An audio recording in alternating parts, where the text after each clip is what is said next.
On va commencer.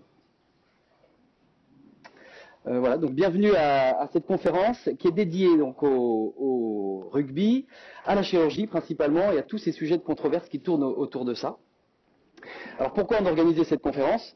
D'abord parce que dans 3 mois c'est la Coupe mondiale de rugby au Japon, et puis qu'on est aussi en Nouvelle-Aquitaine dans une terre de rugby avec dans les top 14, Pro D2, Fédéral 1, plein de clubs qui sont représentants de notre région. Félicitations à Bayonne qui passe en top 14 cette année. On est très heureux aussi d'accueillir ce soir les modérateurs de cette conférence, donc en particulier le docteur Lafourcade dont je parlais à l'instant, qui est médecin du sport à l'Avion Bayonnais.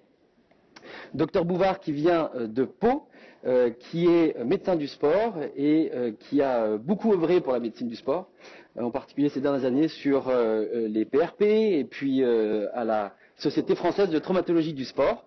On accueille aussi donc le docteur Middleton, qui est médecin physique et de réadaptation, mais qui a aussi beaucoup travaillé dans le milieu du sport, au CERS de Cap-Breton en particulier. Voilà.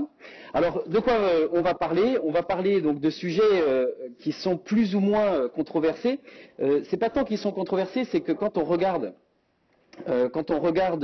dans les communautés d'hyperspécialistes de chirurgiens, on se rend compte que le parcours d'un sportif traumatisé, il n'est pas si simple, il n'est pas si fléché, et que il y a beaucoup de sujets qui sont encore à débattre, que quand on est à des mini-congrès ou à des congrès, il y a plein de choses qui sont encore débattues entre nous et sur lesquelles on n'est pas d'accord. Donc pour l'épaule, c'est en particulier l'instabilité pour le rugbyman. Pour le genou, on parlera de croisé. Et pour la cheville, on parlera d'entorse. Alors donc je commence.